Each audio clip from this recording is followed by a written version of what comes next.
Kenapa harus Simon Nahak dan Felix Berenahak? Akhir-akhir ini banyak orang membicarakan tentang situasi politik Pilkada Malaka tahun 2024. Dua nama yang tidak hilang dari bincangan banyak orang adalah Simon Nahak dan Felix Berenahak.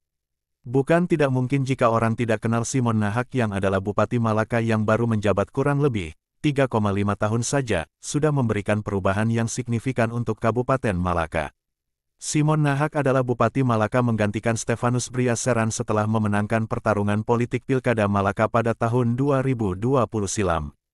Lahir dari rahim petani, Simon Nahak didukung oleh kekuatan akar rumput hingga mampu memenangkan Pilkada Malaka 2020. Kini, ia kembali bertarung untuk periode keduanya. Menariknya, yang mendampingi Simon Nahak untuk Pilkada Malaka 2024 adalah sosok yang juga lahir dari rahim petani, Felix Berenahak.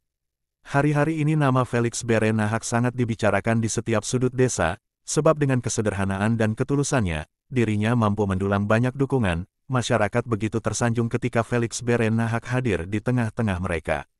Lantas, kenapa harus Simon Nahak dan Felix Berenahak?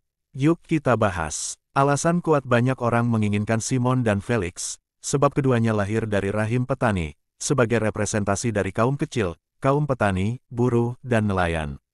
Selain apa yang sudah dilakukan Simon Nahak, selama kepemimpinannya yang singkat, Simon Nahak juga dikenal sebagai pemimpin yang sederhana, demokratis dan komunikatif. Ada beberapa konsep yang mendukung Simon dan Felix sangat layak dan pantas menjadi pemimpin wilayah Kabupaten Malaka yang didominasi oleh masyarakat kaum petani. Mereka berdua, Simon dan Felix adalah pemimpin yang sederhana. Pemimpin yang sederhana adalah tentang menunjukkan ketulusan dan kejujuran dalam setiap tindakan. Pemimpin yang sederhana tidak mencari kemewahan atau pengakuan berlebih, melainkan fokus pada pelayanan dan kesejahteraan orang lain. Mereka memimpin dengan contoh, menunjukkan bahwa kepemimpinan bukan tentang kekuasaan, tetapi tentang tanggung jawab. Kesederhanaan mereka berdua bisa menciptakan lingkungan pemerintahan yang inklusif dan membangun kepercayaan publik dengan menginspirasi orang lain untuk berani bermimpi, berani mengambil langkah untuk mengabdi pada banyak orang.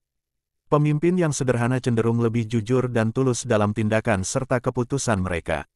Simon Felix dalam pandangan banyak orang, sangat menghargai setiap orang, tanpa membedakan status sosial, mendengarkan pendapat orang lain, dan mendorong partisipasi semua pihak. Hal ini mampu menciptakan lingkungan kerja yang kolaboratif dan inovatif setelah terpilih nanti menjadi Bupati dan Wakil Bupati Malaka.